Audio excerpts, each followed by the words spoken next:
खबर रिलायंस इंडस्ट्रीज के नतीजों का, जिसे हमें बहुत देर से इंतजार था, अब वो पेश हो गए हैं और कंपनी ने जो अपने नतीजे पेश किए उसमें हमारे सामने जो आंकड़े आ रहे हैं, रेवेन्यू जो है वो 88,253 करोड़ आया है Q4 में। 88,253 करोड़ की आमदनी पहली तिमाही में रिलायंस इंडस्ट्रीज ने दिखाई है। आपको बता दें कि ये नतीजों का हम बहुत देर से इंतजार कर रहे थे और काफ़ी इंतजार इस बात से था कि बहुत सारे नए डेवलपमेंट्स पिछले 3 महीने में हुए थे, तो उन सब को लोग जानना चाहते थे कि किस तरीके के नतीजे आएंगे, कंपनी क्या अपने स्टेटमेंट देती है। तो उसके मद्देनजर जो पहला आंकड़ा हमारे सामने आ रहा है रेवेन्यू का, वो 88,253 करोड़ आया है। एक बहुत मुश्किल भरी तिमाही में भी कंपनी परफॉर्म करते हुए दिख रही है। वन टाइम इनकम 4,966 करोड़ की दिखाई गई है, जिसको एक मुश्त आय हम कह रहे हैं, वन टाइम इनकम दिखाई गई है। इसके साथ ही 88,253 करोड़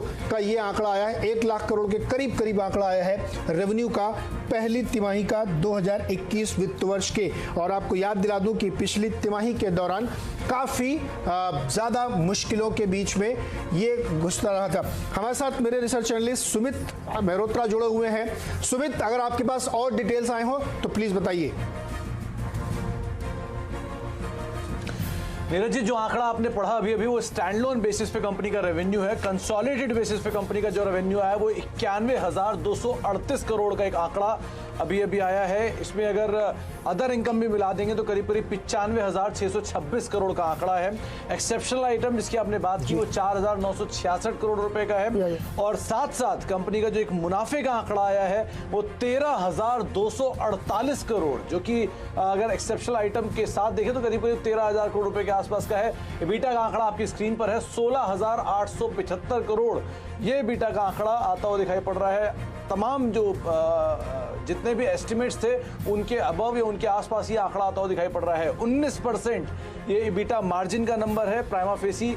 ये 5 आंकड़े हैं। अगर सेगमेंट वाइज बात की जाए तो अलग अलग सब सेगमेंट के रेवेन्यू वाइज सबसे पहले पेट्रोकेमिकल कारोबार में 25,192 करोड़ का आंकड़ा है, जो कि पिछले साल के कंपैरिजन में ऑनलाइन ही देखने को मिल रहा है। इसके अलावा ऑयल एंड गैस कारोबार की करीब 506 करोड़ की रेवेन्यू है और 46,642 ये आंकड़ा आ रहा है रिफाइनिंग कारोबार को लेकर। रिटेल की आय 31,633 करोड़ और डिजिटल कारोबार की आय 21,302 करोड़। तो करीब 13,000 करोड़ रुपए से ज्यादा का मुनाफे का आंकड़ा रिलायंस ने पोस्ट किया है, 13,248 करोड़ रुपए के आसपास का। नीरज जी, मैं मयूरेश जोशी हमारे साथ जुड़े हुए हैं और देवेंद्र चौकसी केआर सिक्योरिटीज के दोनों लोग हमारे साथ जुड़े हुए हैं। देवेंद्र भाई, जो सरसरी तौर पे कुछ नंबर हमारे सामने अब तक आए हैं, इस पे आपकी पहली टिप्पणी जानना चाहेंगे।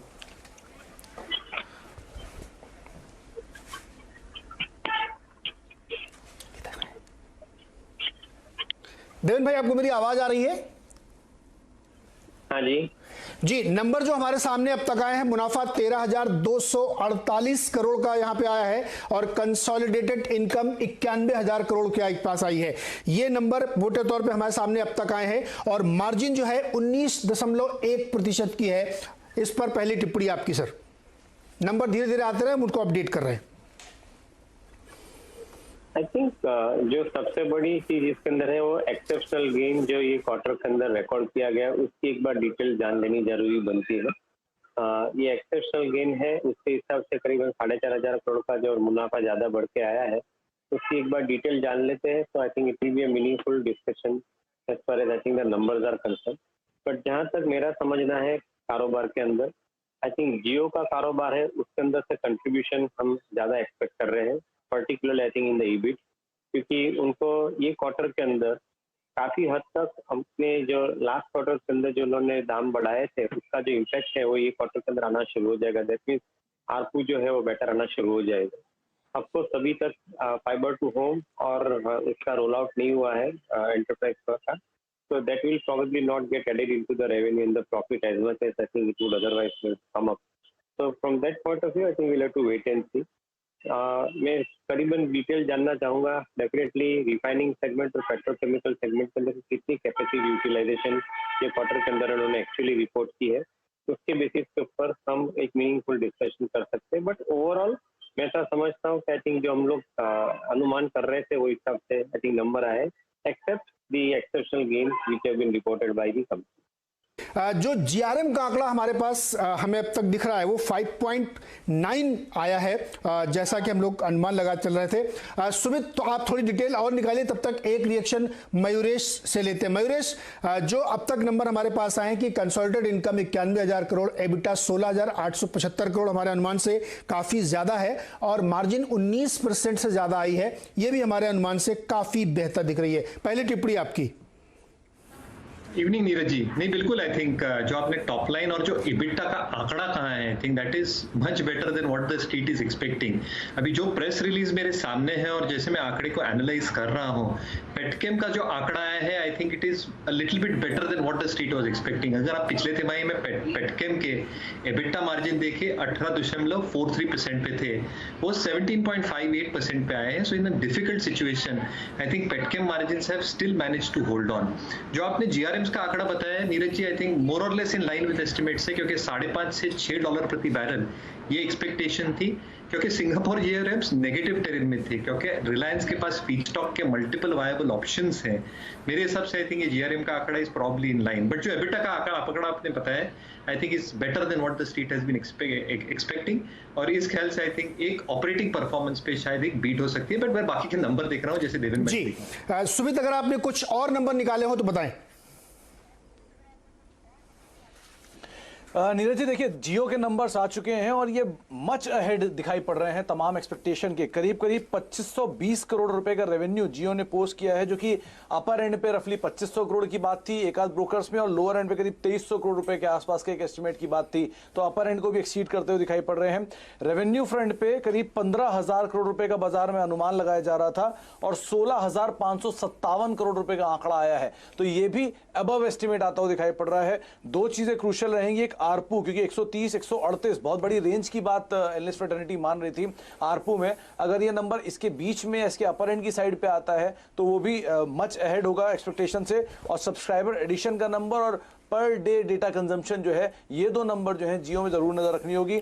अभी जैसे कि बात हो भी रही थी कि पेट्रोकेमिकल कारोबार का जो रेवेन्यू है वो एक्सपेक्टेशन से काफी बेटर ऊपर साइड पर आया है और जीआरएम इन लाइन ही आता हुआ दिखाई पड़ रहा है, जबकि सिंगापुर जीआरएम नेगेटिव साइड पे था। तो मेजरली सभी आंकड़े अपर साइड को ही मीट कर रहे हैं। एक्सेप्शनल आइटम को भी अगर हटा भी देंगे तो भी नंबर जो है, जो प्रॉफिट का नंबर है वो अबव साइड पे ही एस्टिमेट्स को मीट करता हुआ दिखाई पड़ रहा है। लेकिन क्रूशियल आंकड़ा जो अब तक आया है वो जियो की तरफ से आ रहा है।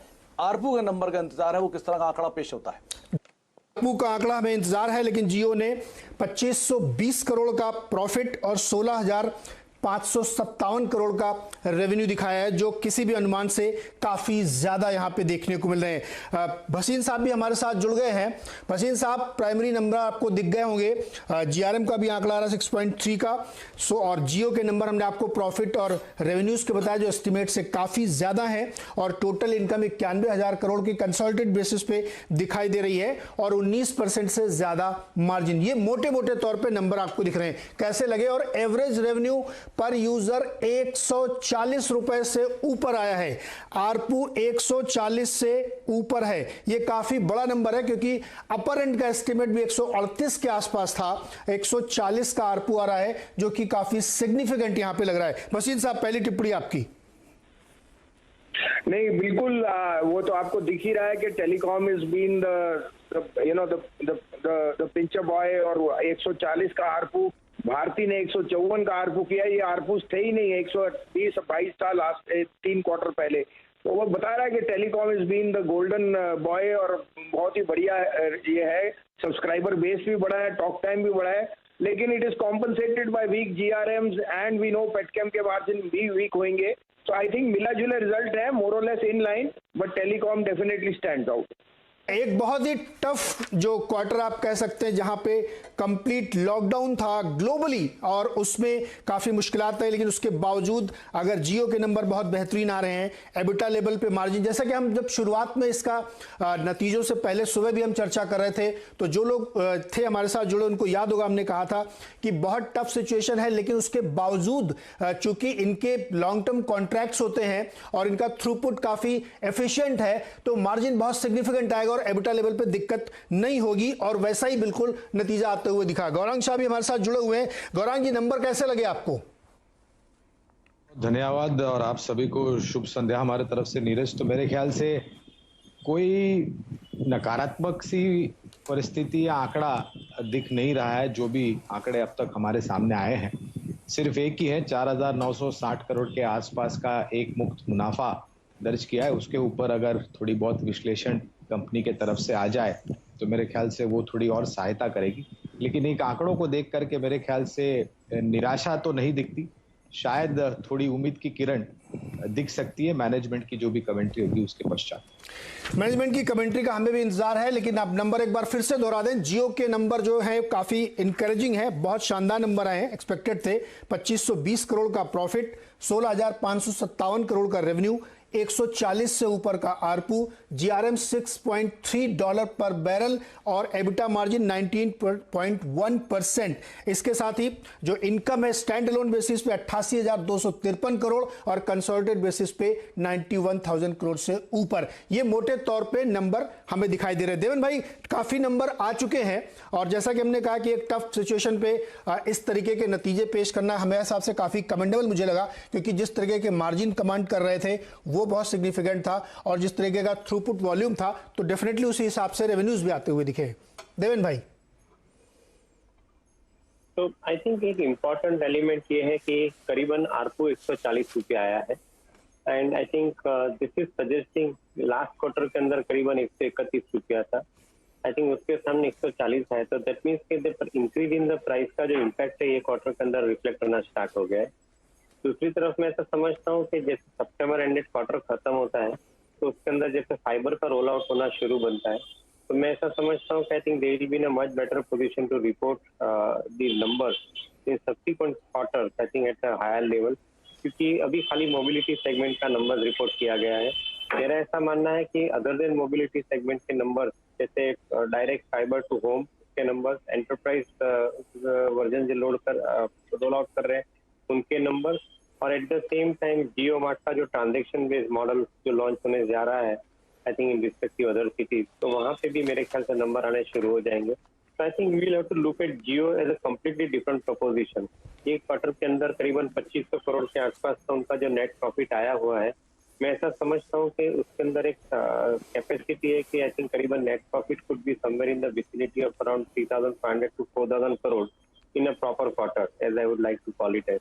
So from that perspective, by the end of the financial year, you should be seeing a Jio reporting, I think on a quarterly basis, around 4,000 crore, I think in the total profit contribution.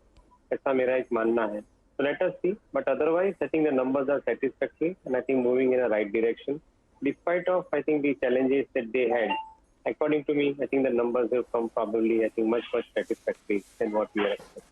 Ji, O2C business और जियो जो बहुत महत्वपूर्ण थे इस quarter के दौरान, तो O2C में खास तौर पे जो काफ़ी दिक्कतें आई थी रिफाइनरी चलाने में, लेकिन उसके बावजूद इनकी रिफाइनरी, रिलायंस की रिफाइनरी जो है वो मैक्सिमम कैपेसिटी में चल रही थी, जहां पे पूरे दूसरे रिफाइनर्स की 30-35% की कैपेसिटी में चली गई, तो वहां पे ये 90+% में चल रही थी। ये बहुत कमेंडेबल था और इसी का परिणाम है कि आपके सामने एबिटा और रेवेन्यूज उस तरीके के दिखाई दे रहे हैं जो अनुमान से बेहतर यहां पे देखने को आपको मिलेंगे। इसी तरीके से जियो का परफॉर्मेंस है, क्योंकि पिछले पूरे क्वार्टर में काफी एक्टिविटी हुई, कई सारे प्लेटफॉर्म लॉन्च किए गए, जियो मीट लॉन्च किया जिसके 50 लाख से ज्यादा सब्सक्राइबर एजीएम के दिन तक ही हो चुके थे, तो ये सारी चीजें आपको फ्रूटफुल होती हुई दिखी। आरपू बहुत सिग्निफिकेंट है, 140 रुपए 30 पैसे आया है। FY20 की दूसरी तिमाही से आरपू लगातार बढ़ा है, 128, 130, फिर उससे बढ़ते बढ़ते अब 140 रुपए पे आ गया है, जो बहुत सिग्निफिकेंट है,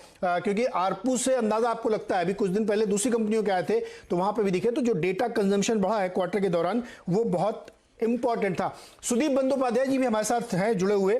सुदीप जी, अगर आपको मेरी आवाज आ रही है तो दो चीजों पे आपकी टिप्पणी चाहूंगा छोटी छोटी। एक तो ये जो ऑयल टू केमिकल का बिजनेस है, रिफाइनिंग का बिजनेस है, रिफाइनिंग आय जो स्टैंड अलोन बेसिस पे 46,000 करोड़ से ज्यादा आई है, और जो नंबर जियो के आते हुए आपको दिख रहे हैं वो भी सिग्निफिकेंट है, प्रॉफिट भी, रेवेन्यू भी और आरपू भी।